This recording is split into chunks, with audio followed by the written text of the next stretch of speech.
The morning sun cast long shadows across the Prairie Wind Shooting Complex in Nebraska, where the annual National Precision Rifle Championship was about to begin. Professional marksmen from across the country adjusted their custom rifles, their movements precise and confident. The air buzzed with testosterone-fueled conversation about equipment modifications, ammunition specifications, and past victories. Then she walked in. Maya Chun carried a worn canvas bag that looked like it had seen better decades. Before we jump back in, tell us where you're tuning in from. And if this story touches you, make sure you're subscribed, because tomorrow, I've saved something extra special for you. Her rifle case was standard military surplus, nothing fancy, nothing that screamed serious competitor. She wore simple jeans, a faded blue flannel shirt, and work boots that had clearly seen actual work.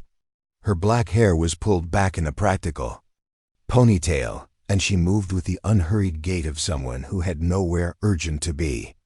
The seasoned competitors barely glanced her way, but those who did couldn't hide their amusement.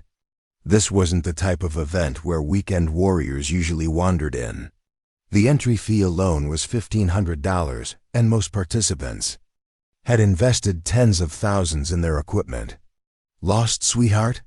Called out Marcus Thompson, a 3-time state champion whose custom rifle cost more than most people's cars. His buddies chuckled as Maya quietly found an empty bench at the far end of the firing line. She didn't respond, just began unpacking her gear with methodical precision. Her rifle emerged from its case like a relic from another era.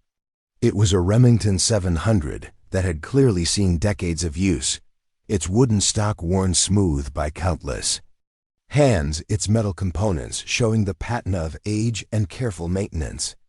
Nothing about it suggested high-performance precision shooting. Jesus, is that thing from the Korean War? Laughed Derek Williams, another regular on the circuit. Honey, this isn't a historical reenactment.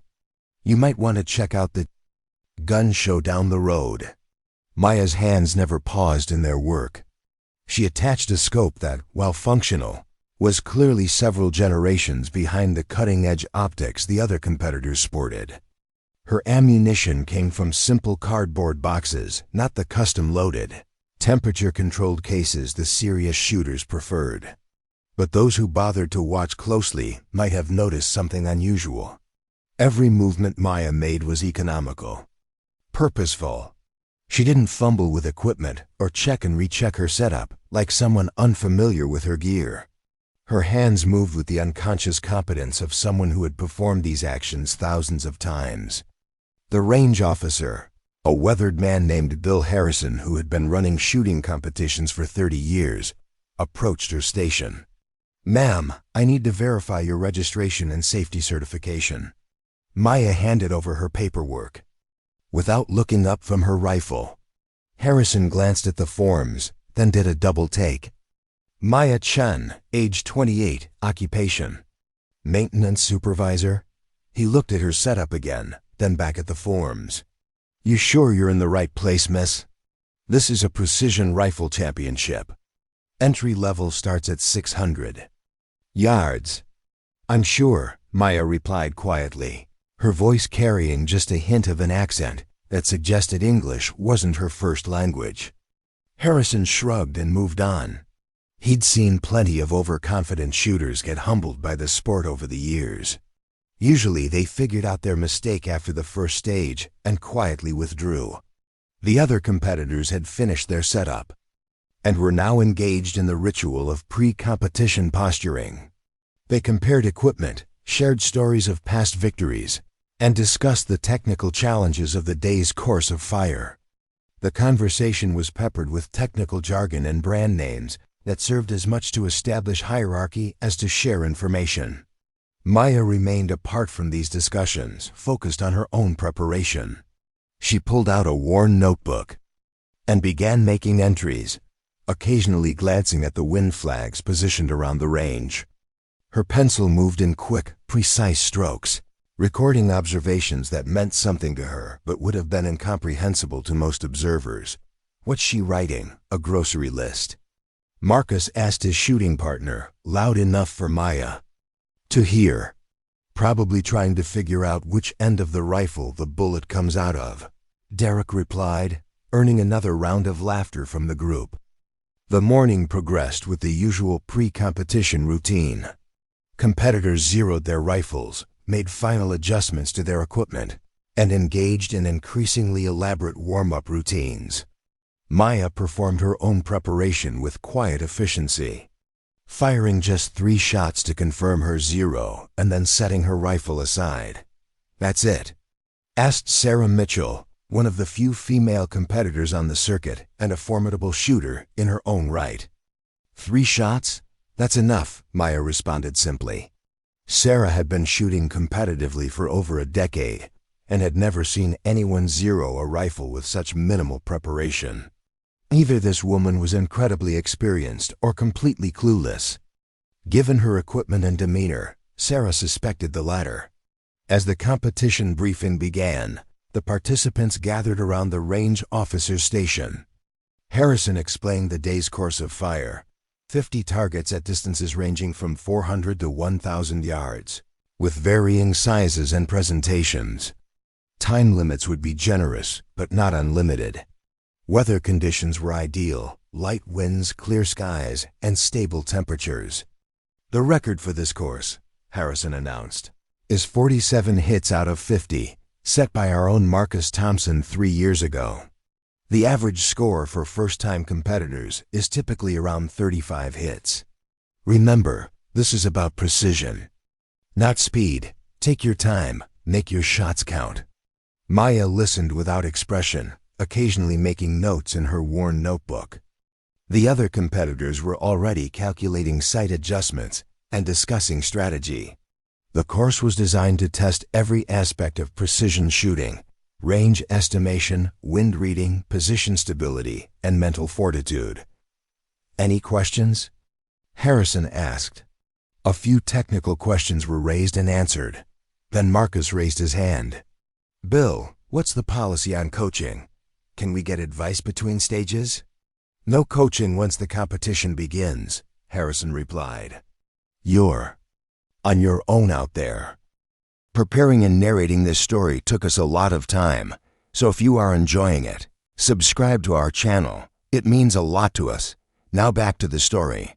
What about equipment failures? Can we get help with mechanical issues? Only from official range safety officers. No competitor assistance. Maya raised her hand for the first time. What happens if someone finishes early? The question drew chuckles from the crowd. Harrison looked puzzled. Finishes early? "Son, most people need every minute of the time limit. But if you somehow finish before time expires, you can. I don't know, sit quietly and wait for everyone else, I suppose." The laughter grew louder. The idea of someone finishing a precision rifle competition early was absurd. These were tests of patience and deliberation, not speed shooting events. "She's probably planning to spray and pray," Marcus whispered to Derek. "Empty the magazine and call it good." As the competitors moved to their assigned firing positions, Maya found herself at Station 47, nearly at the end of the line. The positioning seemed deliberate, as if the organizers wanted to keep the obvious amateur away from the serious competitors. The first stage began with targets at 400 yards. Standard bullseye targets, 10 shots, 20 minutes. For experienced shooters, this was a warm-up designed to settle nerves and establish rhythm. Maya settled into her firing position with fluid grace. Her stance was unconventional, not quite the textbook-prone position most competitors adopted, but stable and comfortable. She chambered her first round with a smooth, practiced motion that spoke of countless repetitions. The other competitors had already begun firing, their shots ringing out at measured intervals. Maya remained motionless, her eye pressed to her scope, apparently studying the target. Seconds turned to minutes without her firing a shot. "What's she waiting for?" Sarah wondered aloud. "Christmas," Derek replied, earning another laugh. Then Maya fired. The report of her rifle was different from the others, deeper, more resonant. It was the sound of a rifle that had been properly maintained, but had seen serious use. She worked the bolt smoothly, chambered another round, and fired again. Her rhythm was steady, unhurried, mechanical. 10 shots in less than 5 minutes. While the other competitors were still carefully calculating their holds and making minute adjustments, Maya had finished the stage and was cleaning her rifle. "Well, that's one way to do it," Marcus commented. "Quantity over quality." The scoring system was electronic, with impacts registered immediately on monitors visible to all competitors. Maya's target display showed 10 hits in the X-ring, clustered so tightly they appeared as a single ragged whole. The conversation died. Harrison walked over to Maya's station, studying her target display with disbelief. "Ma'am, I need to verify this electronically. This looks like a system error." Maya nodded silently while Harrison ran his diagnostic checks. The system confirmed what the display showed: 10 perfect hits, grouped in an area smaller than a silver dollar at 400 yards. "Lucky break," Marcus said, but his voice lacked its earlier confidence. The second stage moved the targets to 600 yards. Wind flags showed a gentle but consistent breeze from the left. The targets were smaller now, and the time limit remained generous. Most competitors would spend several minutes studying conditions before taking their first shot. Maya glanced at her notebook, made a quick adjustment to her scope, and settled into position. Again, she waited, perfectly still for what seemed like an eternity. Then she began firing with the same methodical rhythm as before. 10 shots. 4 minutes. 10 hits in the center ring. The silence on the firing line was profound. Even the range officers had stopped their conversations to watch Maya's target display. This wasn't luck anymore. This was something else entirely. "What the hell?" Derek muttered, his own shooting rhythm completely disrupted. Maya began cleaning her rifle again, her movements as calm and systematic as before. She made another entry in her notebook, then sat back to wait for the other competitors to finish. Sarah Mitchell, who had been shooting competitively for years and was considered one of the best female precision shooters in the region, found herself completely rattled. She had fired 6 shots at the 600-yard target and managed 4 hits, respectable for most shooters, but suddenly feeling inadequate. How is she doing that? Sarah asked the competitor next to her. "I don't know, but she's making us all look like amateurs," came the reply. The third stage extended the distance to 800 yards. The targets were even smaller, and the wind had picked up slightly. This was where the competition typically began to separate the serious shooters from the hopefuls. Maya's preparation remained unchanged. A glance at her notebook, a minor scope adjustment, and that same patient wait before beginning her string of fire. But this time, something different happened. Her first shot missed. The electronic display showed 9 hits and 1 miss, clustered in a group that would have been impressive for most shooters but represented a departure from Maya's previous perfection. "There we go," Marcus said with visible relief.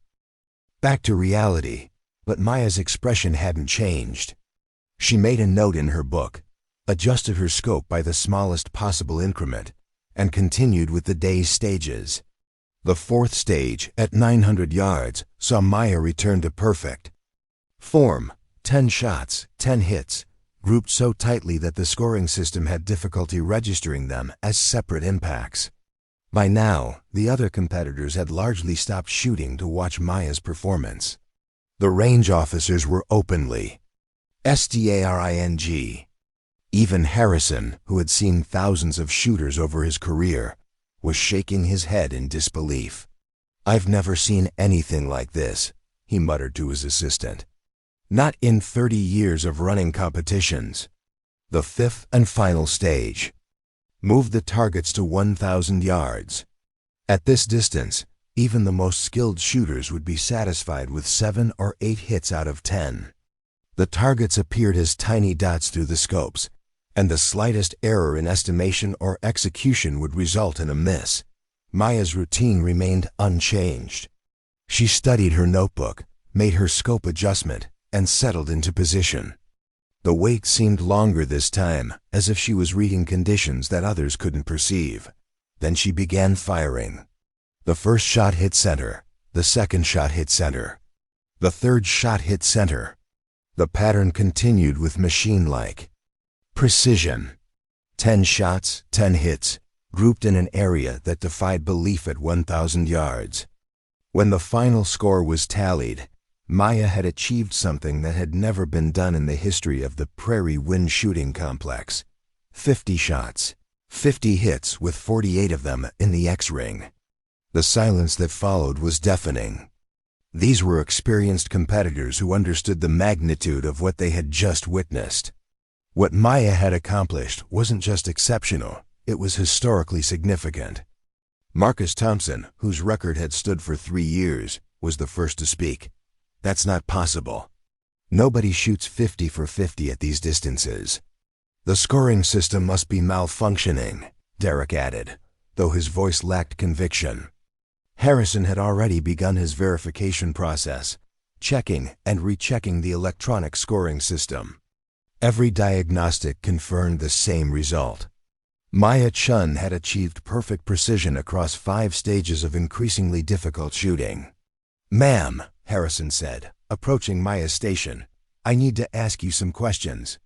Maya looked up from her rifle cleaning, her expression unchanged. "Of course. What's your background? Are you military? Law enforcement? Professional shooter?" "I work maintenance at a manufacturing plant in Iowa," Maya replied simply. "That's not what I mean. Where did you learn to shoot like this?" Maya was quiet for a moment, then closed her notebook. "My grandfather taught me." "Your grandfather must have been quite a shooter." "He was adequate," Maya said, a hint of something, sadness, pride, flickering across her features.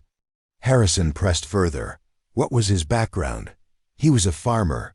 The answer seemed inadequate given what everyone had just witnessed. Harrison tried a different approach. "How long have you been shooting?" "Since I was 7 years old." "And you've never competed before?" "No. Why not?" Maya began packing her equipment with the same methodical precision she had shown throughout the day.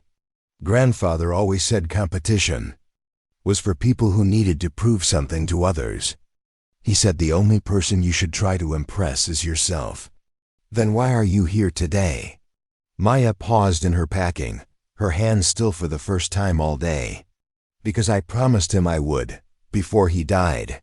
He made me promise that someday I would show people what he taught me." The weight of that statement settled over the group. This wasn't about competition or prizes or recognition. This was about honoring a promise to a grandfather who had passed down something extraordinary. "When did he die?" Harrison asked gently. 6 months ago." The pieces were beginning to form a picture that none of them had expected. Maya Chen wasn't a mysterious professional who had appeared to dominate their competition. She was a working-class woman who had learned to shoot from her grandfather and had never had reason to demonstrate her abilities until she found herself compelled to honor his memory. "What was your grandfather's name?" Sarah Mitchell asked. Maya looked at her with eyes that held depths none of them had noticed before. "Chun Wei Ming. He came to America in 1952. Harrison felt a chill of recognition. "Chinese name?" "He was born in China, yes." "He came here after the war." "Which war?" Maya's voice became very quiet. "The war where he learned to shoot." The implications hung in the air like smoke from gunpowder. Chun Wei Ming, a Chinese immigrant who had learned to shoot during wartime, and had somehow passed those skills to his granddaughter with such effectiveness that she could achieve what none of them had believed possible. "He never talked about the war," Maya continued. "But he would take me shooting every weekend from the time I was old enough to hold a rifle. He would say, 'Maya, shooting is not about the gun. It is about becoming so quiet inside that you can hear the bullet's path before you fire it.' She finished packing her equipment and stood up. "He taught me that precision comes from patience, and patience comes from understanding that every shot is connected to every other shot you have ever taken. He said the rifle is just a tool, but the mind is the weapon." Maya hoisted her worn canvas bag over her shoulder. "He also taught me that showing off is the enemy of true skill. Today was not about showing off. Today was about keeping a promise." As she walked toward the exit, the competitors remained silent. They had come expecting to compete against each other, to test their skills and equipment against known quantities. Instead, they had witnessed something that challenged their understanding of what was possible. "Wait," Marcus called out. "Where are you going?" Maya paused at the door. "Home. I have work tomorrow." "But the awards ceremony, the prize money." "I don't need awards," Maya said simply. "And I don't need the money. I came here to honor my grandfather's memory, not to win prizes."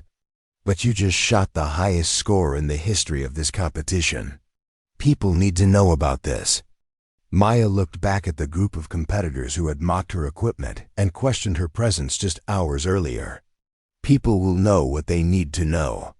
Grandfather used to say that the most important victories are the ones nobody sees, because those are the ones that come from the heart. She walked out into the Nebraska afternoon, leaving behind a group of experienced shooters who suddenly realized they knew nothing about shooting at all. The Prairie Wind Shooting Complex had never experienced anything like the aftermath of Maya Chun's performance. Word spread through the shooting community faster than wildfire, carried by social media posts, phone calls, and the kind of hushed conversations that occur when people witness something that challenges their understanding of reality. Within hours of Maya's departure, the range was flooded with requests for information.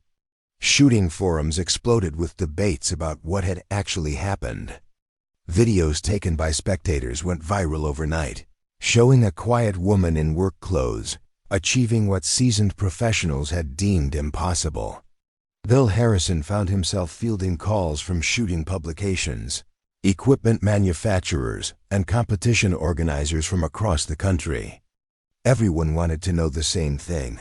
Who was Maya Chun, and how had she managed to shoot a perfect score at their most challenging competition? The problem was that Harrison knew almost nothing about her beyond what she had shared that afternoon. Her registration form listed a simple address in Cedar Rapids, Iowa, and a phone number that went straight to voicemail. Her emergency contact was listed as none, and her shooting experience was marked as recreational. Marcus Thompson couldn't sleep that night. He sat in his workshop, surrounded by thousands of dollars worth of precision reloading equipment, custom rifle components, and competition trophies, trying to process what he had witnessed. For 15 years, he had dedicated his life to the pursuit of precision shooting. He had studied ballistics, invested in the finest equipment, and practiced with religious devotion. Yet a woman with a rifle that belonged in a museum had made him look like an amateur. His phone buzzed with messages from other competitors, all asking the same questions he was asking himself. Who was she? Where had she learned to shoot? Why had none of them ever heard of her before? Derek Williams was experiencing his own crisis of confidence. He had built his reputation on technical knowledge and equipment expertise, often dismissing shooters who didn't embrace the latest technological advances. Maya's performance with her ancient rifle had shattered his worldview in a way that felt almost personal. Sarah Mitchell, meanwhile, was consumed by curiosity rather than wounded pride. As one of the few women competing at the highest levels of precision shooting, she understood the challenges of earning respect in a male-dominated sport. Maya's quiet confidence and devastating accuracy had accomplished more for female shooters in a single afternoon than years of advocacy could have achieved. By morning, the story had reached David Kim, a journalist for Precision Shooting Monthly who specialized in uncovering the human stories behind extraordinary marksmanship. Kim had covered military snipers, Olympic shooters, and legendary gunsmiths. But the reports coming out of Nebraska intrigued him in ways that went beyond professional interest. Kim made the drive from Chicago to Cedar Rapids, following the address listed on Maya's registration form. The city was typical of the American Midwest industrial heartland, with manufacturing plants, grain elevators, and modest neighborhoods that spoke of working-class stability rather than wealth or fame. The address led him to a small apartment complex on the outskirts of town, the kind of place where people lived quietly and minded their own business. Maya's apartment was on the second floor, overlooking a parking lot filled with pickup trucks and economy cars that had seen better years. Kim knocked on the door, unsure what to expect. When Maya answered, she was wearing the same type of practical clothing she had worn at the competition, her hair pulled back in the same simple ponytail. She looked like someone who had just finished a shift at the manufacturing plant where she worked, not like someone who had just rewritten the record books at one of the country's most prestigious shooting competitions. "Miss Chun, I'm David Kim from Precision Shooting Monthly. I was hoping we could talk about your performance yesterday." Maya studied him through the screen door. "I don't really have anything to say about yesterday. You shot a perfect score at one of the most challenging competitions in the country. That's newsworthy. I kept a promise to my grandfather. That's personal." Kim had interviewed enough reluctant subjects to recognize when someone was protecting something deeper than mere privacy. "Could we talk about your grandfather instead? I understand he taught you to shoot." Maya's expression shifted slightly, a flicker of something that might have been pain or longing. "You wouldn't understand. Try me." After a long moment, Maya opened the door. 5 minutes. Maya's apartment was Spartan but clean, furnished with the kind of practical furniture that prioritized function over appearance. The walls were largely bare except for a few photographs in a display case that immediately caught Kim's attention. The case contained Maya's rifle, meticulously cleaned and positioned with military precision. Next to it sat a collection of medals and certificates. But they weren't American. The inscriptions were in Chinese characters, and the medals had the distinctive patina of age. "Those belong to my grandfather," Maya said, noticing Kim's attention. "What do they represent?" Maya was quiet for a moment, then walked to the case and opened it. She lifted out one of the medals, holding it with reverence. "This one is for marksmanship, this one is for valor, this one." She paused, her voice becoming softer. "This one is for surviving when everyone else didn't." Kim felt the weight of unspoken history in the room. "What war did your grandfather serve in?" "Several," Maya replied. "But the one that made him who he was, that was the war against the Japanese." The pieces began forming a picture that Kim found almost impossible to believe. Shen Weiming hadn't been just any Chinese immigrant. He had been a soldier, possibly a sniper, who had fought in one of the most brutal conflicts of the 20th century. He was part of the Chinese resistance? Maya nodded slowly. He was recruited when he was 16 years old. The Japanese had occupied his village, killed his parents, destroyed everything he knew. A group of fighters found him hiding in the mountains and taught him to shoot because they needed people who could hit targets at long range. She replaced the medal in the case with careful precision. He never talked about the details, but he would sometimes wake up at night screaming. My grandmother would hold him until he stopped shaking. Kim understood that he was being trusted with something profound.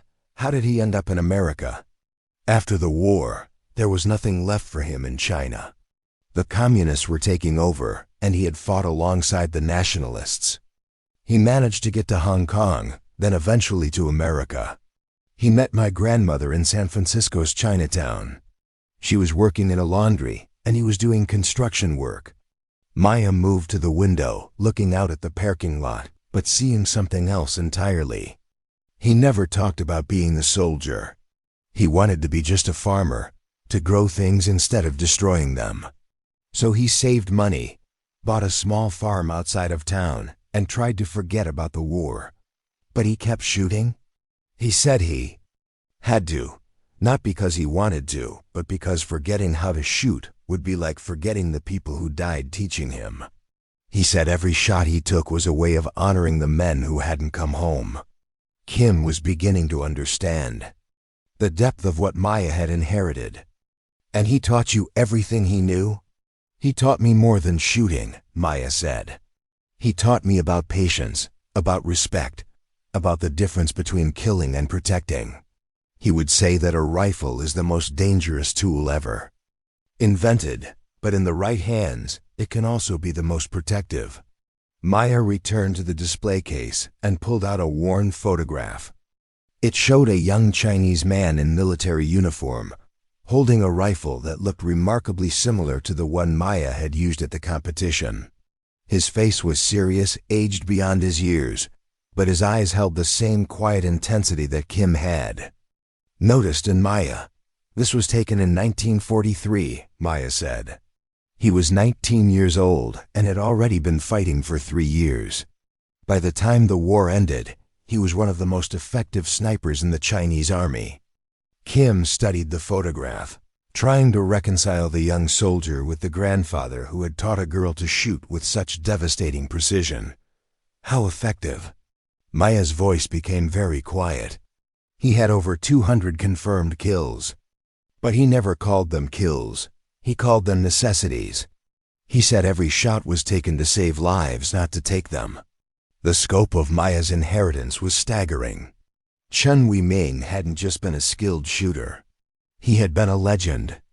In his own right, a sniper whose abilities had been forged in the crucible of one of history's most brutal conflicts. Why didn't he ever compete? Why didn't anyone know about his abilities? Maya smiled sadly. Because he wasn't interested in impressing people. He had seen what happens when men become too proud of their ability to kill. He said competition. Shooting was for people who had forgotten that rifles were meant to protect, not to show off. Kim was beginning to understand why Maya had been so reluctant to talk about her performance. But he made you promise to compete someday. Not to compete, Maya corrected. To demonstrate. There's a difference. Maya walked to a bookshelf and pulled out a leather-bound journal, its pages yellow with age. The text was in Chinese characters, but the margins were filled with detailed diagrams and calculations that transcended language barriers. This is his training manual, Maya said. He wrote it in Chinese so that only family members could read it. He said the techniques he learned in the war were too dangerous to share with just anyone. Kim looked at the detailed drawings of shooting positions, wind-reading techniques, and ballistic calculations that seemed decades ahead of their time. This is what he taught you? This is what he made me memorize. Every page, every diagram, every calculation. He said that if something happened to the book, the knowledge would survive in my mind. Maya turned the pages slowly, each one revealing new layers of complexity. He didn't just teach me to shoot. He taught me to read the environment, like a language. To understand how air temperature affects bullet trajectory, how humidity changes the flight path, how to calculate the exact moment when wind conditions would be optimal for a shot. Kim was looking at what amounted to a masterclass in precision shooting, written by someone who had learned these techniques not in a classroom but in life-or-death situations. How long did it take you to learn all this? I started when I was 7. Every weekend, every holiday, every summer vacation. He would take me to a private range he had built on his farm, and we would practice for hours. Not just shooting, but observation, calculation, mental discipline. Maya closed the journal carefully. He said that anyone could learn to pull a trigger accurately, but very few people could learn to quiet their mind enough to make consistently perfect shots under pressure. He said that was what separated snipers from shooters. Kim was beginning to understand the magnitude of what he was witnessing. Maya hadn't just inherited shooting skills. She had inherited a complete philosophy of precision that had been developed and refined through decades of actual combat experience. What happened? To the farm? I had to sell it after he died. The property taxes were too high, and I couldn't afford to keep it. But I kept his range equipment, his targets, his journals. Everything that mattered. Maya walked to another case that Kim hadn't noticed before. This one contained targets, but they weren't the standard bullseye patterns used in competition. These were hand-drawn, incredibly detailed, and showed evidence of thousands of shots over many years. He made all of these himself, Maya said. He said that shooting at the same targets that everyone else used would only teach you to shoot like everyone else. He wanted me to learn to hit things that other people couldn't even see. Kim examined the targets, amazed by their complexity. Some were designed to test shooting at extreme angles, others to simulate moving targets, still others to challenge the shooter's ability to hit precise points under varying lighting conditions. This is why you were so calm yesterday, Kim realized. You had trained for conditions that were much more challenging than anything the competition could present. Maya nodded. Grandfather used to say that if you can hit a target the size of a quarter at 800 yards in a crosswind, hitting a target the size of a dinner plate at the same distance in calm conditions becomes routine. Kim was beginning to understand why Maya's performance had seemed so effortless. She hadn't been pushing the limits of her ability. She had been operating well within them. The other competitors were struggling with conditions that you found easy. They were fighting the environment, Maya agreed. Grandfather taught me to work with it. He said that wind and temperature and humidity aren't obstacles to overcome. They're information to use. He taught me to read conditions the way other people read books. Maya returned to the window, her expression thoughtful. He also taught me that the most important part of shooting isn't the mechanical skills. It's the mental discipline. He said that most people miss not because they don't know how to shoot, but because they can't control their minds. Kim had interviewed enough elite shooters to understand the importance of mental game, but Maya was describing something that went beyond normal sports psychology. What kind of mental discipline? He called it becoming empty, Maya said. He taught me to clear my mind of everything except the shot. No thoughts about results, no worry about failure, no excitement about success. Just complete focus on the process of making the shot perfect. Maya demonstrated by assuming a shooting position without a rifle, her body settling into perfect alignment. He would make me hold this position for hours, just breathing and focusing, until I could maintain absolute stillness regardless of what was happening around me. Kim watched as Maya's breathing slowed and deepened, her entire body becoming motionless in a way that seemed almost supernatural. How long could you hold that position? 3 hours without moving, Maya replied, still maintaining perfect stillness. He said that if I couldn't hold a position for 3 hours, I couldn't trust myself to hold it for the few seconds needed to make a perfect shot. Maya relaxed and stood up, but Kim had seen enough to understand that her abilities went far beyond normal shooting skills. She had been trained to a level that was essentially superhuman. Why maintenance work? Kim asked. With skills like yours, you could have any job in the firearms industry. Maya looked at him with surprise. Because I like fixing things. I like taking something that's broken and making it work again. Grandfather always said that the best shooters were the ones who understood how things worked at a fundamental level. Kim realized that Maya's choice of profession wasn't a limitation, but an extension of her training. The same skills that make you a good shooter make you good at troubleshooting mechanical problems. Exactly. Grandfather taught me that precision in one area leads to precision in all areas. He said that if you can't maintain your own equipment perfectly, you can't expect to shoot perfectly. Maya led Kim to a small workshop area where she kept her rifle maintenance equipment. The tools were immaculate, organized with the same precision that characterized everything else about her approach to shooting.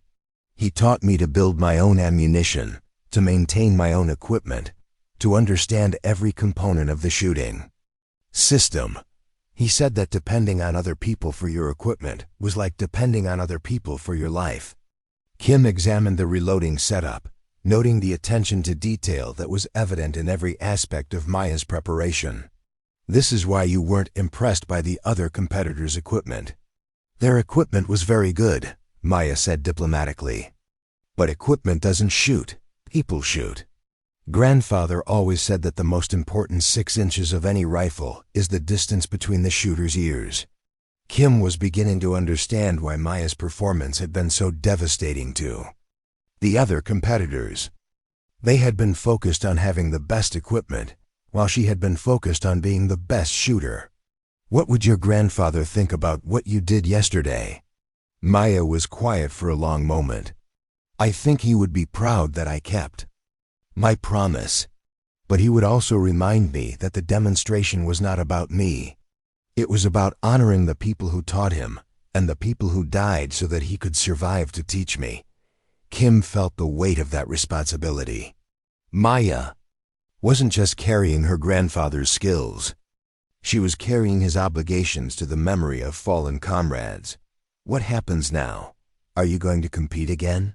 Maya shook her head. "I did what I promised to do. I showed people what grandfather taught me. Now I go back to my life." "But you could dominate the sport. You could win every competition, set records that might never be broken." Maya smiled, and for the first time, Kim saw something of the young woman beneath the serious exterior.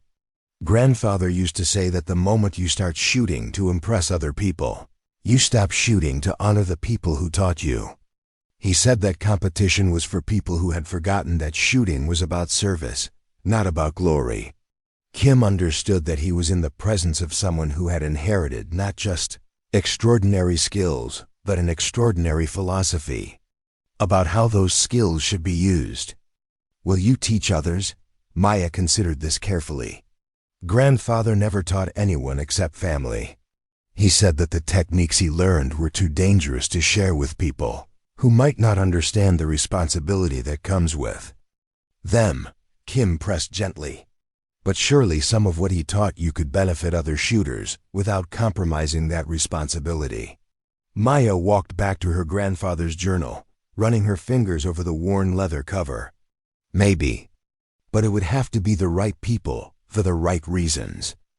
Grandfather always said that the most important thing he could teach me wasn't how to shoot, but when not to shoot." Kim realized that Maya's inheritance included not just technical skills, but moral guidelines that governed how those skills could be used. What did he mean by that? He meant that the power to hit any target at any distance carries with it the responsibility to choose your targets wisely. He said that the most skilled shooters were also the most dangerous, not because of what they could do, but because of what they might choose to do.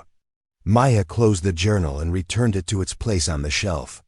"He made me promise that I would never use what he taught me to harm innocent people, never use it for personal gain, and never use it to show off unless it served a larger purpose." Kim understood that Maya's performance at the competition had been carefully calculated not just technically but morally. She had demonstrated her abilities only because she believed it honored her grandfather's memory and fulfilled a promise she had made to him. "The promise you made to him was specifically about demonstrating your abilities?" Maya nodded. "He said that someday, people would need to understand that precision shooting was about more than equipment and technique.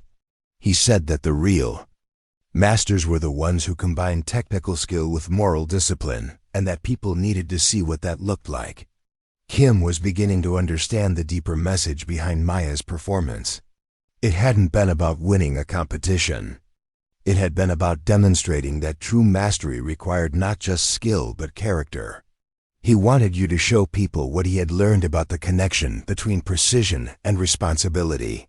He wanted me to show them that the most dangerous people are often the quietest ones, Maya corrected. He said that people who talk about their abilities usually don't have them, and people who have them usually don't talk about them. Kim thought about the other competitors, remembering how they had mocked Maya's equipment and questioned her presence at the competition. Like the way the other shooters underestimated you. Maya's expression grew serious. Grandfather said that being underestimated was one of a shooter's greatest advantages. He said that enemies who don't respect you are enemies who don't prepare for you. Kim felt a chill at the implications of that statement. Maya wasn't just a skilled competition shooter. She was someone who had been trained to think tactically about human conflict. Did your grandfather teach you about more than just target shooting? Maya looked at him for a long moment, as if deciding how much to reveal. He taught me everything he knew. He said that knowledge dies when people die, and that the only way to honor the people who had taught him was to make sure their knowledge survived. Kim understood that he was only seeing the surface of Maya's abilities. What she had demonstrated at the competition was probably just a small fraction of what she had actually learned. Could you teach me to shoot like that? Maya smiled, but it wasn't entirely pleasant. Could you spend 20 years learning to empty your mind of everything except the shot? Could you hold a shooting position for 3 hours without moving? Could you memorize ballistic tables for dozens of different ammunition types and weather conditions? Kim realized that Maya's abilities weren't just the result of natural talent or even dedicated practice. They were the product of a training regimen that was essentially a way of life. More importantly, Maya continued, could you accept the responsibility that comes with that level of skill? Could you live with knowing that you had the ability to hit any target at any distance, but choosing to use that ability only when it served a purpose greater than yourself? Kim understood that Maya's question was rhetorical. What she had inherited from her grandfather wasn't just a set of skills. It was a complete philosophy about how those skills should be integrated into a life dedicated to service rather than personal glory. What will you do with what you've learned? Maya looked out the window again, her expression thoughtful. I'll do what grandfather did. I'll live quietly, work honestly, and use what I know only when it's needed to protect something worth protecting. Kim realized that Maya's story wasn't really about shooting at all. It was about the transmission of knowledge, values, and responsibility from one generation to the next. It was about the difference between skill and wisdom, between ability and character. Will you ever compete again? Maya shook her head. I've done what I promised to do.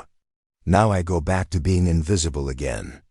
Kim understood that Maya's brief appearance in the competitive shooting world had been an anomaly, a moment when hidden excellence had been revealed for a specific purpose. Now she would return to her quiet life, carrying her grandfather's legacy in silence. Thank you for sharing this with me, Kim said. Maya walked him to the door. Grandfather always said that some stories need to be told, not because they're about the person who lived them, but because they're about the people who came before and the people who come after.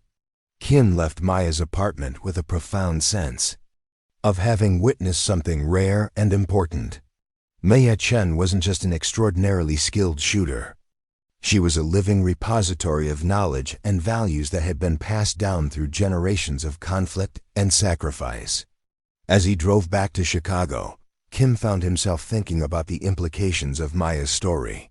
In a world that often celebrated flash and showmanship, Maya represented something different, the quiet excellence that comes from deep knowledge, careful preparation, and moral discipline.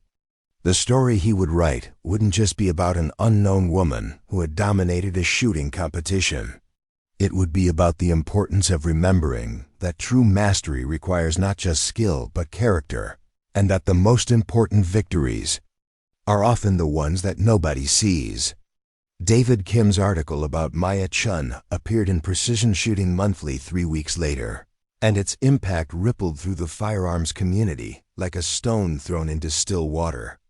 The piece, titled The Invisible Master, A Grandfather's Gift and a Granddaughter's Promise, went beyond the technical aspects of Maya's performance to explore the deeper story of inherited knowledge and the weight of carrying someone else's legacy. Within days of publication, the article had been shared across every major shooting forum, reposted on social media platforms, and discussed in gun shops from coast to coast. But the responses weren't what anyone had expected. Instead of celebrating Maya's achievement or demanding that she return to competition, the shooting community found itself engaged in an unprecedented conversation about the nature of skill, the purpose of competition, and the difference between showing off and showing respect. Marcus Thompson read the article 3 times before he could fully process its implications. The revelation that Maya's grandfather had been a legendary Chinese sniper who had survived years of brutal warfare changed everything about how he understood her performance. This wasn't a story about natural talent or lucky breaks. It was a story about knowledge that had been earned through suffering and passed down through love. Marcus found himself thinking about his own approach to shooting, his focus on equipment and technical specifications, his desire to impress others with his achievements. Compared to Maya's quiet dedication to honoring her grandfather's memory, his own motivation seemed shallow and self-serving. He drove to his gun shop the morning after reading the article and spent an hour staring at his trophy case. 15 years of competition wins, hundreds of ribbons and plaques, thousands of dollars in prize money. None of it seemed to mean anything anymore. His business partner, Steve Rodriguez, found him sitting behind the counter with the magazine open in front of him. "You've been reading that article about the Chun woman again. Her grandfather had over 200 confirmed kills fighting the Japanese," Marcus said quietly. 200. And he never told anyone, never bragged about it, never used it to sell anything or promote himself. He just taught his granddaughter everything he knew and made her promise to demonstrate it once. Steve had known Marcus for over a decade and had never seen him so thoughtful. "You're taking this pretty hard." "I'm taking it pretty seriously," Marcus corrected. "Do you know what she said when they asked her why she wasn't going to compete again? She said her grandfather taught her that the moment you start shooting to impress other people, you stop shooting to honor the people who taught you."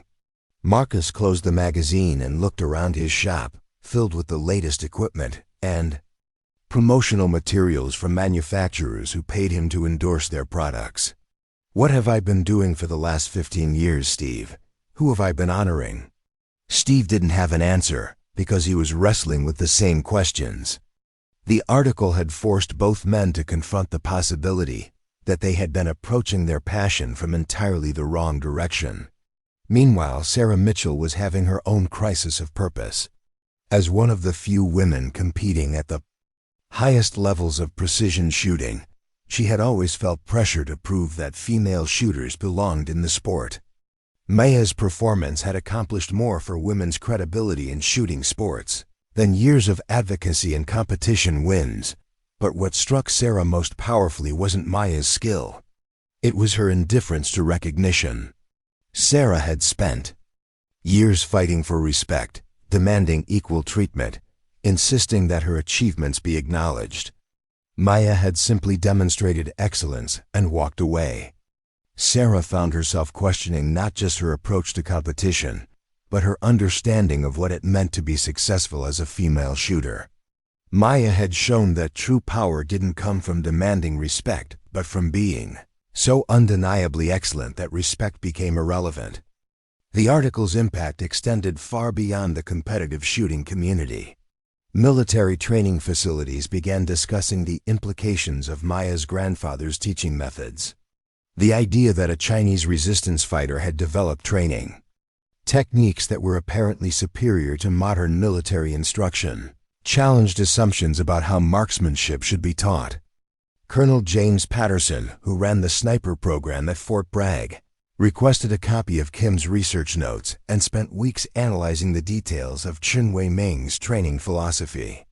The emphasis on mental discipline over equipment, the focus on environmental awareness over technological solutions, the integration of moral instruction with technical training, all of it contradicted current military doctrine. "We're teaching our snipers to rely on technology," Patterson told his staff during a training review meeting. This Chinese veteran was teaching his granddaughter to rely on herself. Which approach produces better results?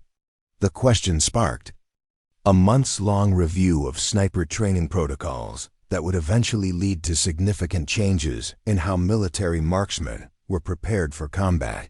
Dr. Elizabeth Carter, a sports psychologist who worked with Olympic shooting teams, became fascinated by the mental training techniques described in Kim's article. The idea that Maya had been taught to become empty during shooting aligned with advanced meditation practices that Carter had been studying for years. Carter reached out to Kim, hoping to learn more about Chen Wei-Ming's approach to mental discipline. The techniques described in the article suggested a level of psychological training that went far beyond normal sports psychology. What this grandfather taught his granddaughter, Carter explained to her research team, appears to be a complete system for achieving what we call flow state on demand. If we could understand and replicate his methods, it could revolutionize not just shooting sports, but any activity that requires extreme precision under pressure. Carter's interest led to a research project funded by the National Science Foundation to study the psychological aspects of inherited expertise. The project would eventually produce groundbreaking insights into how knowledge and skill could be transmitted across generations in ways that formal education couldn't replicate. But perhaps the most significant impact of Maya's story occurred in the small communities where ordinary people write about her grandfather's journey from war-torn China to peaceful Iowa, the narrative of an immigrant who had experienced unimaginable trauma but had chosen to use his skills to build rather than destroy resonated with millions of Americans whose own families had similar stories of survival and adaptation. In Chinatowns across the country, elderly immigrants who had lived through their own wars began sharing stories they had kept secret for decades. Chen Wei-Ming's example gave them permission to acknowledge their past while celebrating their choice to build peaceful lives in America. Lin Zhang, an 87-year-old man living in San Francisco's Chinatown, read Kim's article and recognized something of his own father's story. Like Chen Wei-Ming, Lin's father had fought against the Japanese occupation and had arrived in America with skills that he chose never to display. "My father could have been a soldier here too," Lin told his grandson over dinner, but he said he had seen enough war. He wanted to use his hands to build things, not destroy them. Lin's grandson, a college student who had always been embarrassed by his grandfather's broken English and old-fashioned ways, suddenly understood that his family carried its own legacy of quiet heroism.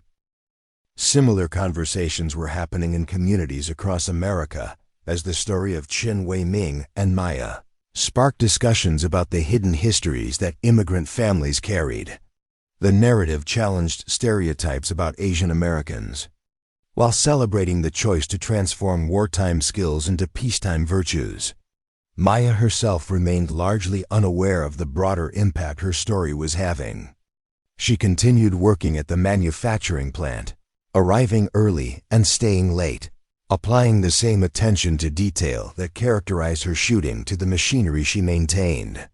Her supervisor, Tom Bradley, had read the article and found himself looking at Maya with new understanding. He had always known she was exceptionally good at her job, but he had attributed it to natural mechanical aptitude. Now he understood that her precision came from a training regimen that had been designed to produce perfection in life-or-death situations. "Maya," Tom said one afternoon as she finished rebuilding a complex hydraulic system, "I read that article about you." "I had no idea." Maya looked up from her work, her expression neutral. "It wasn't about me. It was about my grandfather. But the things you can do, the way you approach problems, the attention to detail, that all came from what he taught you." Maya cleaned her hands on a shop rag, considering her response. "He taught me that everything is connected. The same principles that make a good shot make a good repair. Patience, observation, understanding how systems work together." Tom watched as Maya organized her tools with the same methodical precision she had displayed at the shooting competition. "Do you ever think about doing something different? With skills like yours, you could probably write your own ticket." Maya smiled, the same expression she had worn when Kim had asked similar questions. This is exactly what I want to be doing. Grandfather always said that honest work was the highest form of service. He said that keeping things running was just as important as any other job, maybe more important. Tom realized that Maya's choice to remain in maintenance work wasn't a limitation of opportunity, but a reflection of values that went deeper than career ambition. Meanwhile, the competitive shooting community was grappling with changes that went far beyond individual soul-searching. The story of Maya's performance had sparked a movement that was reshaping how people thought about the sport itself. Bill Harrison, the range officer who had witnessed Maya's demonstration, found himself fielding calls from competition organizers who wanted to discuss new approaches to their events. The traditional focus on equipment classes and technical divisions was being questioned in favor of formats that emphasized fundamental marksmanship skills. People are asking whether we've made this sport too much about gear and not enough about the shooter, Harrison explained to the board of directors for the National Precision Rifle Association. Maya Shun shot a perfect score with a rifle that most of our competitors would consider obsolete. What does that say about our equipment-focused approach? The board spent months debating whether to create new competition categories that limited equipment modifications or emphasized basic marksmanship over technological advantages. The discussions were contentious, with equipment manufacturers and sponsored shooters arguing that technological advancement was natural and beneficial. But grassroots support for back-to-basics competition formats grew steadily, driven by shooters who had been inspired by Maya's demonstration of what could be accomplished with fundamental skills and mental discipline. Derek Williams, who had been among those who had mocked Maya's equipment, found himself leading efforts to create what became known as heritage class competitions. These events restricted participants to basic equipment similar to what Maya had used, forcing competitors to rely on skill rather than technology. I spent 15 years chasing the latest gadgets, Derek told a gathering of shooters interested in the heritage class format. Maya Chun showed me that I was solving the wrong problem. Instead of trying to buy better performance, I should have been developing better skills. The heritage class competitions drew participants who were interested in testing themselves against the same challenges that earlier generations of shooters had faced.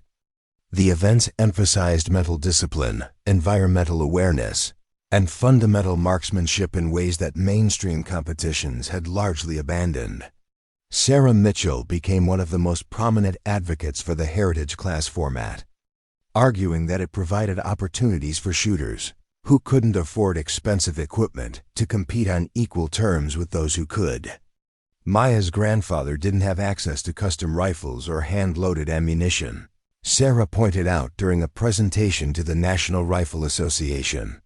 But he achieved levels of precision that modern shooters can barely imagine. Maybe we should be asking what he knew that we've forgotten. The heritage class movement led to the development of training programs that emphasized the mental and philosophical aspects of marksmanship.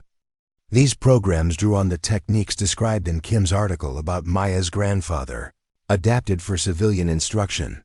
Dr. Carter's research into the psychological aspects of Maya's training contributed to the development of meditation-based instruction methods that helped shooters achieve the kind of mental clarity that Chin Wei Ming had taught his granddaughter.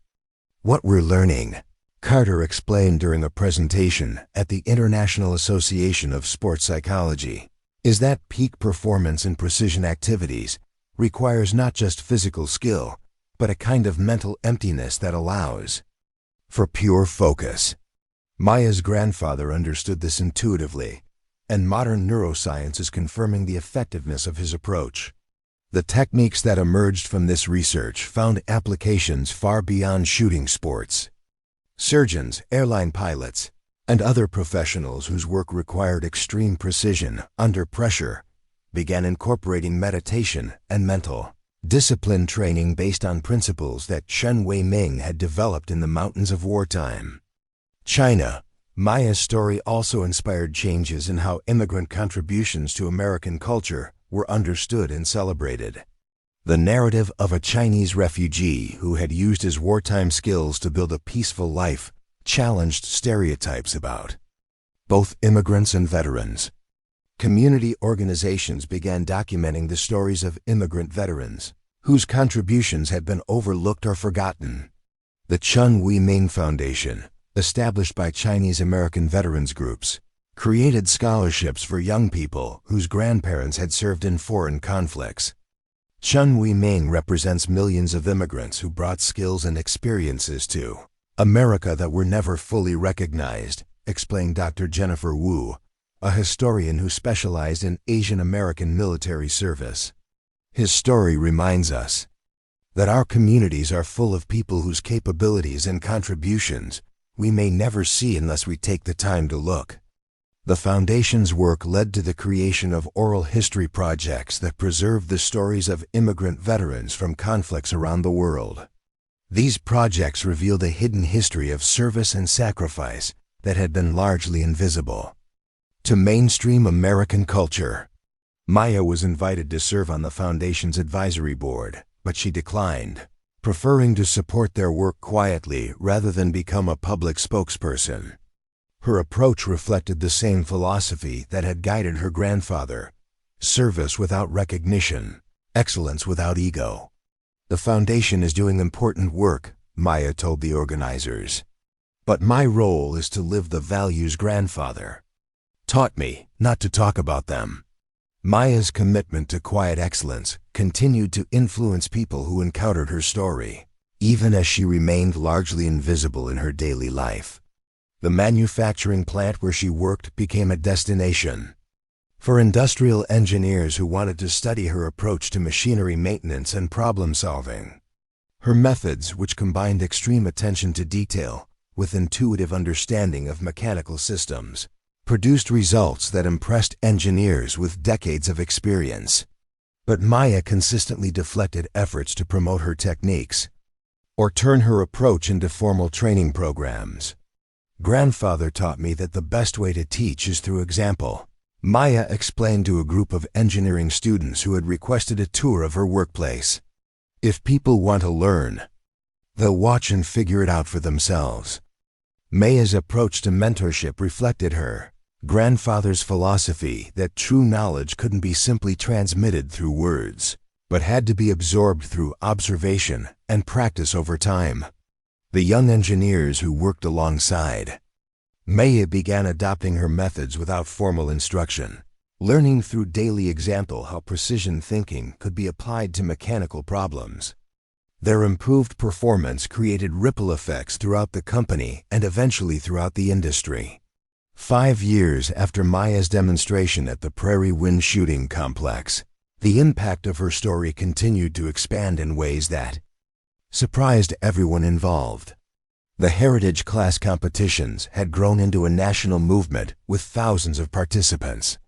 The psychological training techniques derived from Chun Wei Ming's methods were being used by elite athletes in dozens of sports.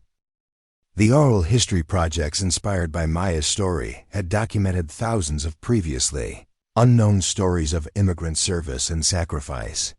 But perhaps the most important legacy was the shift in how people thought about excellence itself. Maya's example had demonstrated that true mastery required not just skill but character, not just ability but wisdom about how that ability should be used.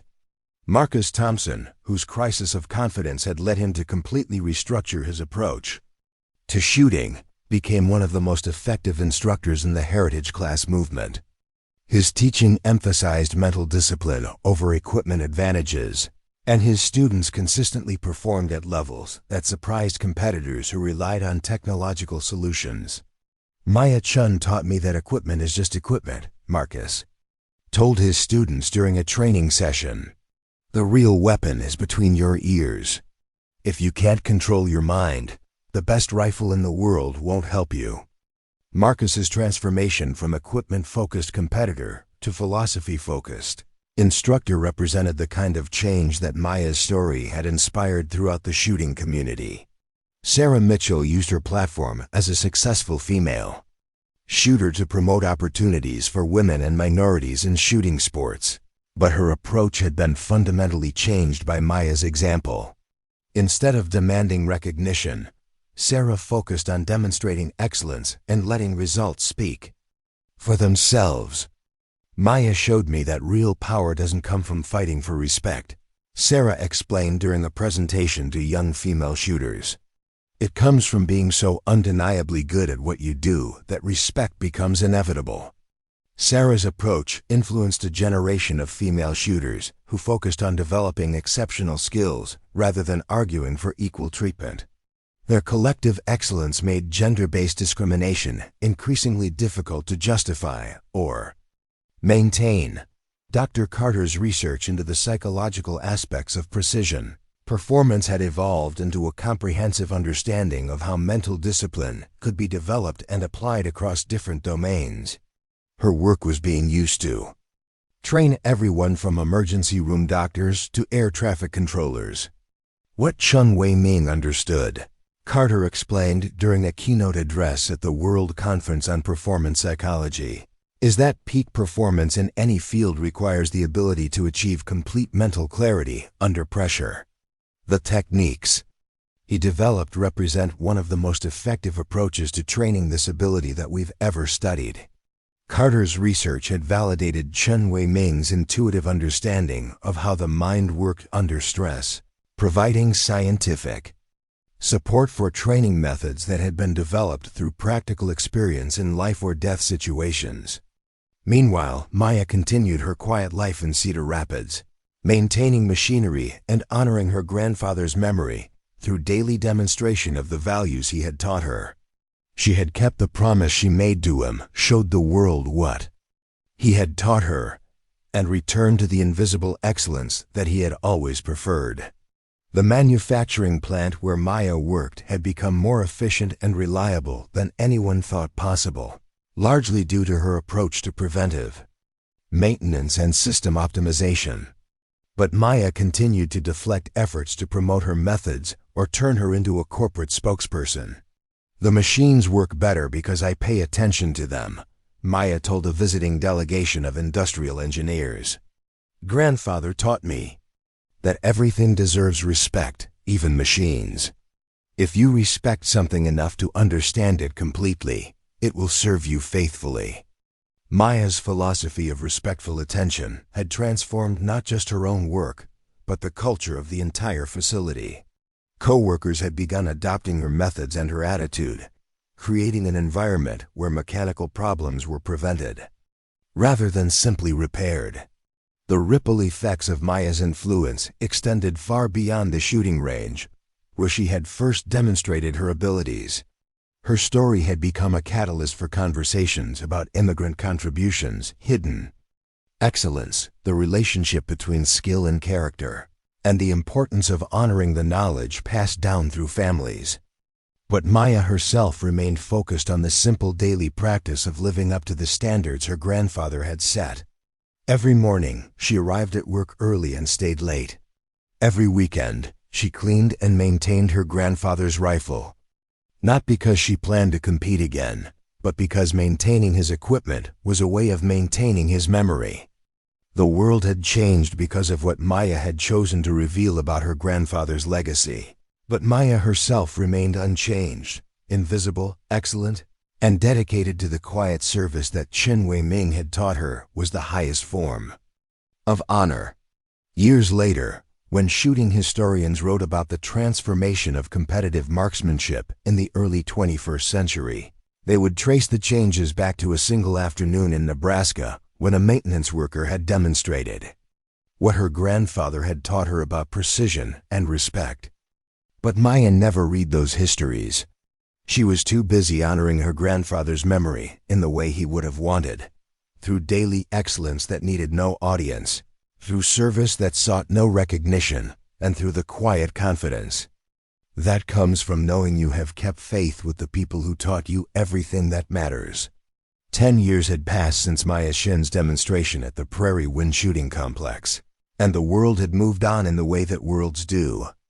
The heritage class competitions had become an established part of the shooting sports landscape. The psychological training methods derived from Chun Wei Ming's teachings were standard practice in multiple professional fields. The oral history projects had preserved thousands of immigrant veteran stories that might otherwise have been lost forever. Maya herself had grown older quietly, continuing her work at the manufacturing plant, maintaining her grandfather's rifle and living according to the principles he had taught her. At 38, she moved with the same unhurried precision that had characterized her youth. But there was something different about her now, a sense of completeness that hadn't been there before. The difference became apparent on a gray October morning when Maya received an unexpected visitor at her apartment. The young woman standing at her door was clearly nervous, clutching a worn envelope and shifting her weight from foot to foot like someone who wasn't sure she belonged there. "Miss Chun? My name is Angela Reeves, I think. I think you might have known my grandfather." Maya studied the young woman's face, noting the mixed features that suggested a complex heritage and the intense eyes that seemed somehow familiar. "What was your grandfather's name?" "Robert Nakamura. He served in the Pacific during World War II. He passed away 6 months ago, and when we were going through his things, we found this." Angela held out the envelope with shaking hands. Maya accepted the envelope and examined the address written in careful English script, "For the granddaughter of Chen Wei Ming, Cedar Rapids, Iowa." The return address was from Sacramento, California, and the postmark was dated just 3 months earlier. "He knew where to find me," Maya said quietly. "He had newspaper clippings about your shooting demonstration, articles about your grandfather. He kept them in a box with his war medals and some other papers we couldn't read because they were in Japanese." Maya opened the envelope carefully and found 2 items, a photograph and a letter written in English. The photograph showed 2 young soldiers, one clearly Chinese and the other Japanese-American, standing together in what appeared to be a military camp. Both men were holding rifles and wearing the kind of expression that soldiers wore when they had seen too much but were trying to maintain their humanity. Maya recognized her grandfather immediately, despite his youth in the photograph. The other soldier had Angela's eyes and the same serious expression that seemed to run in families that had experienced war. The letter was brief but carefully written. "Miss Chun, if you are reading this, then your grandfather kept his word as I knew he would. My name is Robert Nakamura, and I served with Chen Wei Ming in Burma during 1944 and 1945. We were part of a joint operation, Chinese resistance, fighters working with American OSS teams behind Japanese lines. Your grandfather saved my life on 3 separate occasions, and I saved his twice.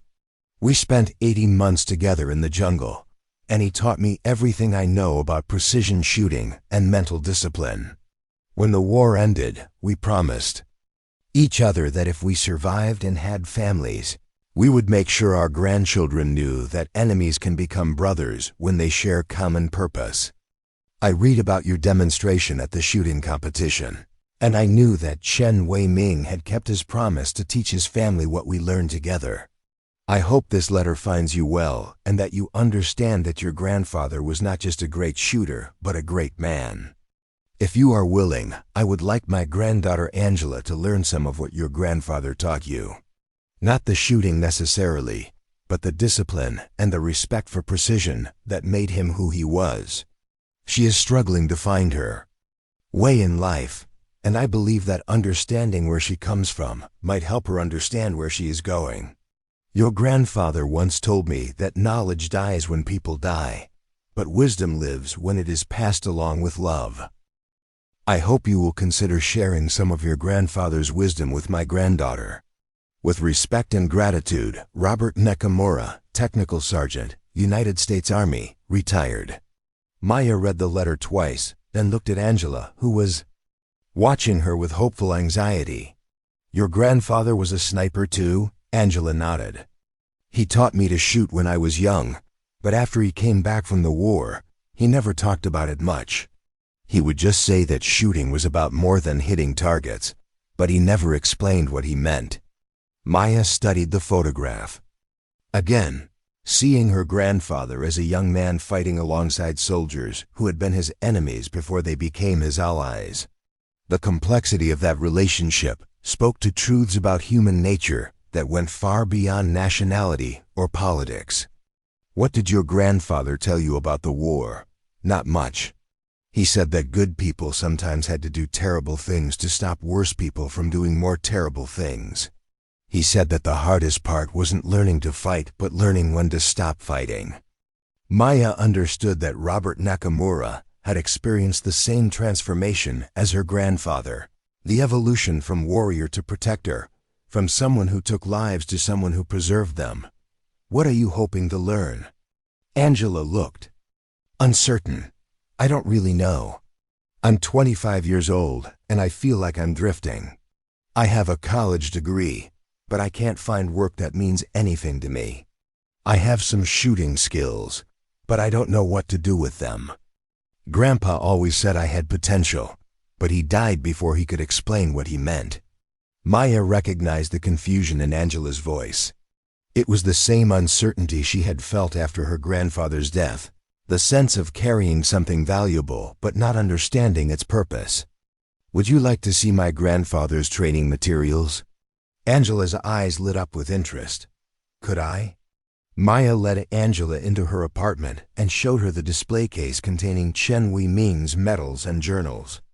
Angela studied the materials with the same intensity that Maya remembered feeling when she first began to understand the depth of her grandfather's knowledge. This is incredible, Angela said, examining the detailed diagrams and calculations. My grandfather had similar notebooks, but they were in Japanese and English mixed together. I never realized how sophisticated the training was. Maya opened one of the journals to a page that showed breathing exercises and meditation techniques. Your grandfather probably learned the same methods. These aren't just about shooting. They're about mental discipline that can be applied to anything. Angela studied the diagrams with growing fascination. Is this what made you so good at the competition? Maya smiled. The competition was just a demonstration. The real skills are about living with precision and purpose every day. Over the next several hours, Maya shared some of her grandfather's teachings with Angela, starting with the basic meditation techniques that formed the foundation of everything else. Angela proved to be a quick learner, her natural aptitude enhanced by the groundwork that her own grandfather had provided. Robert Nakamura taught you well, Maya observed as Angela successfully completed a breathing exercise that typically took weeks to master. You have the foundation already. Grandpa used to make me sit still for hours when I was young, Angela admitted. I thought it was punishment, but maybe it was training. Maya understood that Angela had inherited more than she realized from her grandfather. The apparent punishment had been preparation for lessons that would come later. Would you like to learn more? Angela's response was immediate and enthusiastic. Yes, absolutely. But I can't pay for instruction, and I don't have anywhere to practice. Maya considered this carefully.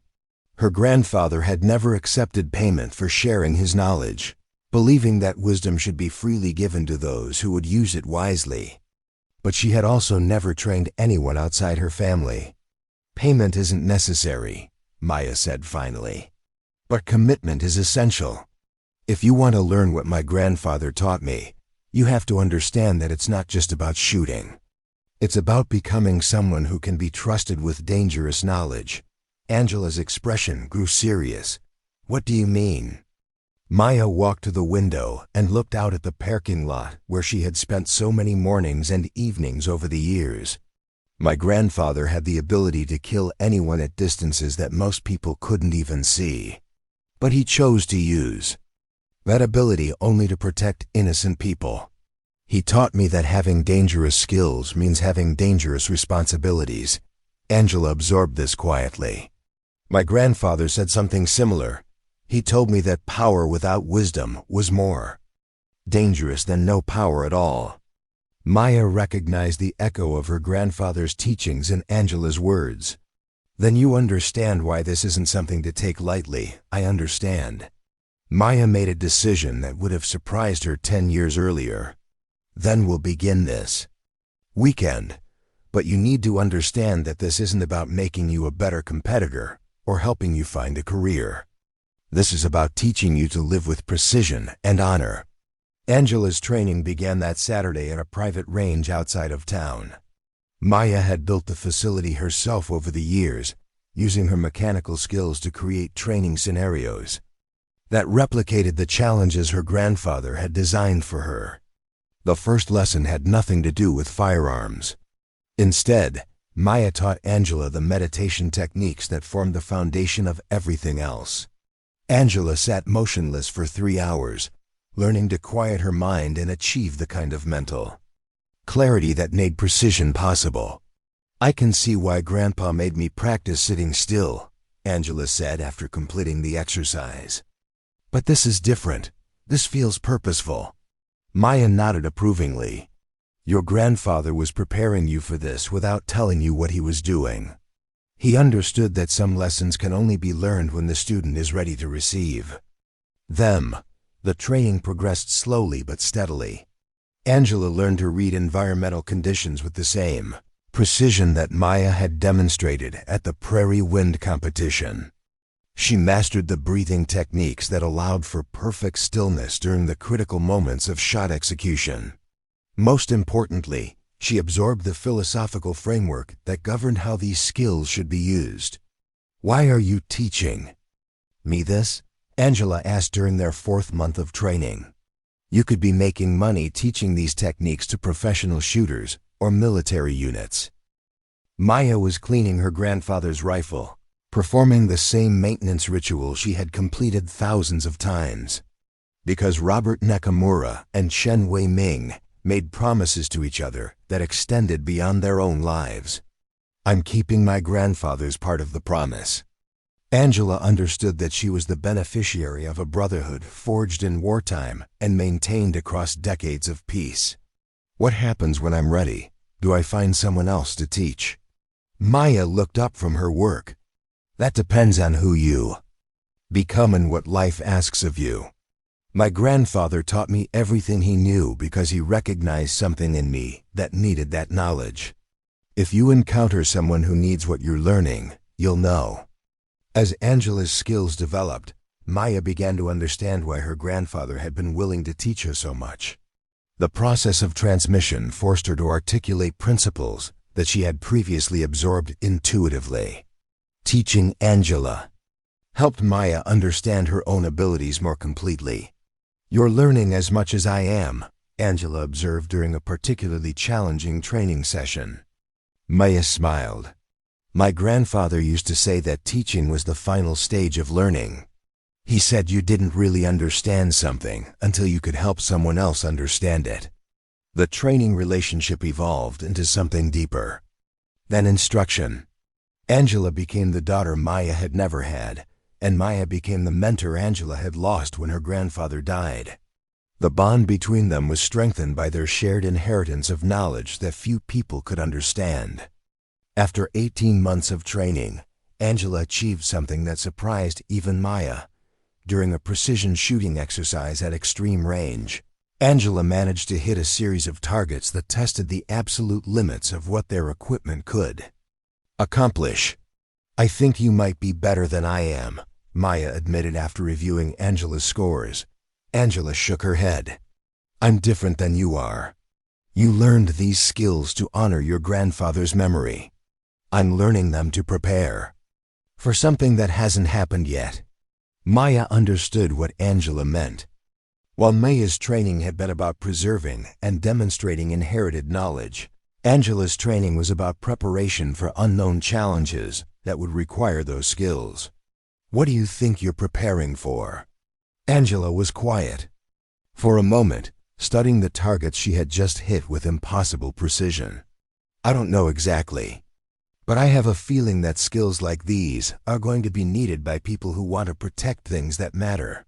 Maya recognized the sense of destiny that had driven her own commitment to mastering her grandfather's teachings. Angela was developing not just technical abilities, but the intuitive understanding of when and how those abilities should be used. The completion of Angela's training coincided with an unexpected opportunity.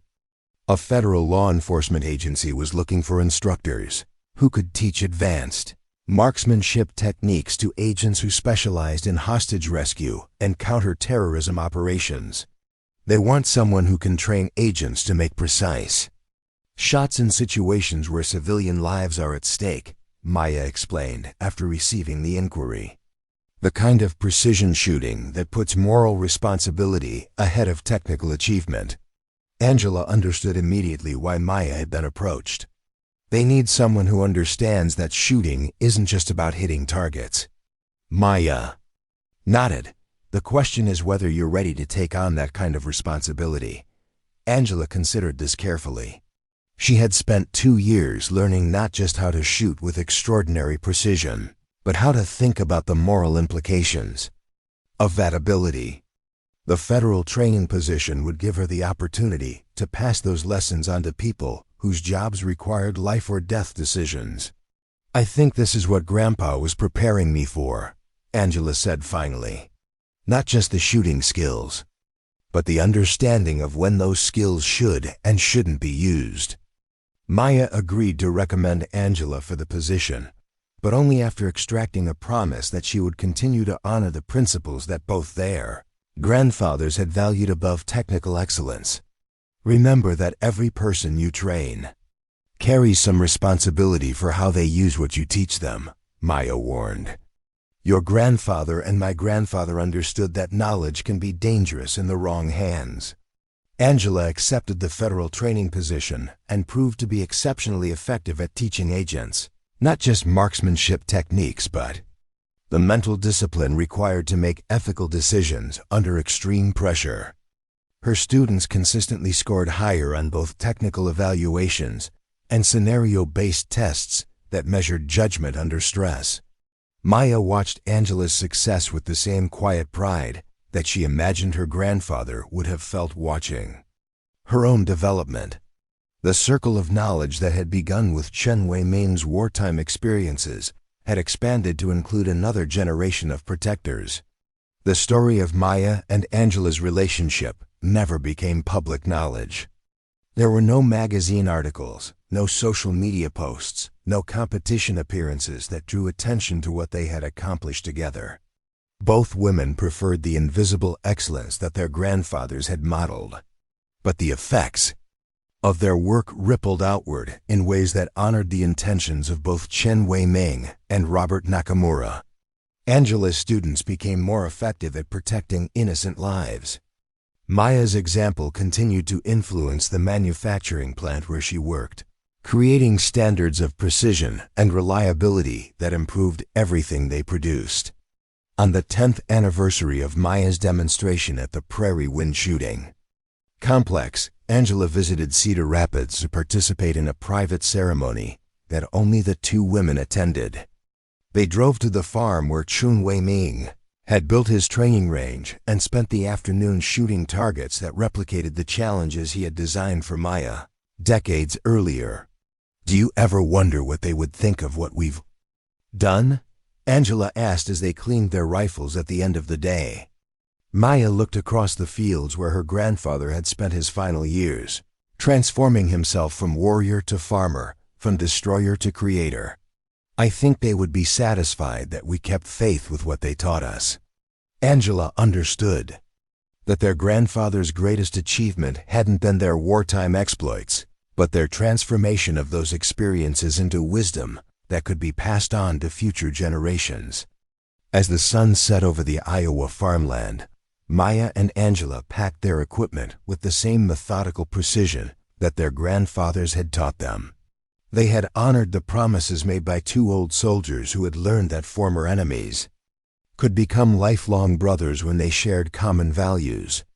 The knowledge that Chen Wei-ming and Robert Nakamura had preserved through decades of peaceful living would continue to influence people they would never meet.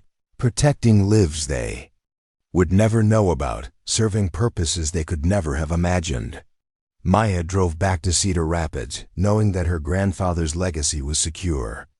The circle that had begun with his wartime experiences had expanded to include new generations who understood that true strength came not from the ability to destroy, but from the wisdom to protect. The quiet excellence that had defined Chun Wei-Ming's life would continue through Maya and Angela and whatever students they might eventually train. The most important victories would remain invisible. The most significant achievements would go unrecognized, and the most valuable knowledge would be passed along through love rather than ambition. In the end, that was exactly what both grandfathers would have wanted. Up next, you've got 2 more standout stories right on your screen. If this one hit the mark, you won't want to pass these up. Just click and check them out.